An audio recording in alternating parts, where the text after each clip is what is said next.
விருகம்பாக்கம் தொகுதியில் வேட்புமனு தாக்கல் செய்த பின் பாரதிய ஜனதா மாநில தலைவர் தமிழிசை சவுந்தரராஜன் செய்தியாளர்களை சந்தித்து வருகிறார். அதனை பார்க்கலாம். சட்டமன்றத்தில் போட்டியிடும் நானும் பாரதிய ஜனதா கட்சியின் சார்பில் போட்டியிடும் மற்ற எனது கட்சியை சார்ந்த சகோதரர்கள் சகோதரிகளும் அனைவரும் வெற்றி பெற வேண்டும் என்ற ஒரு நோக்கத்தோடு ஒரு அரசியலில் ஒரு மிகப்பெரிய மாற்றத்தை ஏற்படுத்த வேண்டும் என்றால் நிச்சயம் பாரதிய ஜனதா கட்சி வெற்றி பெற்றாக வேண்டும்.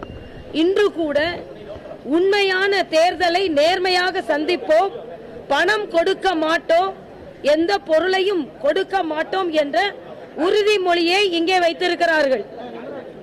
மரியாதைக்குரிய தேர்தல் அதிகாரி, நீங்கள் மறைமுகமாகவோ நேர்முகமாகவோ பணம் கொடுக்க மாட்டோம், பணம் வாங்க மாட்டோம், எந்த விதத்திலும் வாக்காளர்களை வசப்படுத்தும் வகையில் இத்தகைய செயலில் ஈடுபட மாட்டோம் என்ற ஒரு உறுதிமொழியை படிக்கலாம் என்றால் படிக்கலாம், இல்லை என்றால் இல்லை, இட் இஸ் ஒன்லி ஆப்ஷனல் அப்படி என்று சொன்னார்கள்.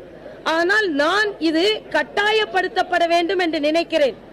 கட்டாயப்படுத்தப்பட்டு தேர்தலில் ஒருவர் வாக்களிக்க வேண்டும் என்றால், ஒருவர் போட்டியிட வேண்டும் என்றால் நான் எந்த விதத்திலும் வாக்காளர்களுக்கு, இது உண்மையிலேயே தேர்தல் அதிகாரிகளின் முயற்சியை நான் பாராட்டுகிறேன்.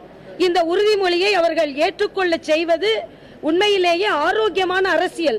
ஆனால் அது அத்தனை பேரும் செய்ய வேண்டும், போட்டி போடும் அத்தனை பேரும் செய்ய வேண்டும். இதை ஏன் மற்றவர்கள் செய்ய மறுக்கிறார்கள் என்பதையும் நாம் கேள்வி கேட்க வேண்டும்.